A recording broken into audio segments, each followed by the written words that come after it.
नववर्ष के अवसर पर टाटा स्टील के प्रबंध निदेशक टीवी नरेंद्रन एवं पूर्व उप प्रबंध निदेशक डॉक्टर टी मुखर्जी ने केक काटकर नए साल का स्वागत किया और सभी को नववर्ष की शुभकामनाएं दी। इस मौके पर मीडिया से बातचीत करते हुए टीवी नरेंद्रन ने कहा कि भारत सरकार द्वारा कार्बन उत्सर्जन को नियंत्रित करने के लिए जारी किए गए नोटिफिकेशन सकारात्मक और स्वागत योग्य हैं। उन्होंने बताया कि यूरोप में यह नियम पहले से लागू है, जबकि भारत में अब इन्हें लागू किया जा रहा है।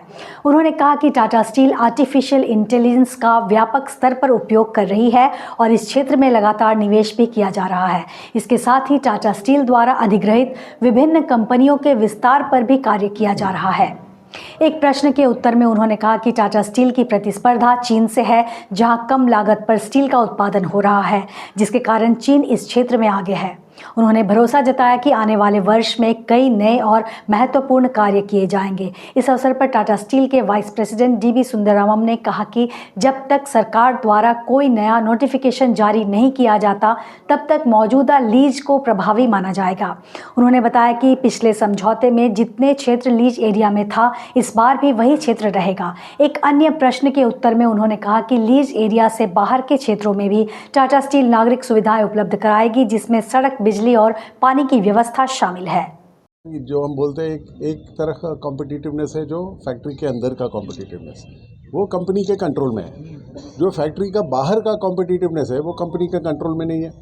अगर जैसे फ्रेट कॉस्ट, अगर हमको इधर से बॉम्बे, हमारा कस्टमर बॉम्बे में है, तो उनको भेजना है तो $60 लगता है या $70 लगता है, तो उससे वो लोग बोलते हैं हमको चाइना से $30 में मिल सकता है, फ्रेट कम है। तो वो सब कॉम्पिटिटर्स, क्योंकि कस्टमर देखता है कि लैंडेड प्राइस क्या है, तो इसीलिए एक चीज़ है जो प्लांट के अंदर जो कॉम्पिटिटिवनेस है उसमें सिर्फ टाटा स्टील नहीं, बाकी इंडियन स्टील इंडस्ट्री भी बहुत कॉम्पिटिटिव है, क्योंकि सब लोग नया प्लांट लगाया। फैक्ट्री के बाहर जो इश्यूज़ है वो गवर्नमेंट उस पर काम कर रहे हैं, रेलवेज पे, रोड पे, पोर्ट पे, पर वो सब चाइना में आप देखिए तो इंफ्रास्ट्रक्चर पहले बना, उसके बाद इंडस्ट्री आया।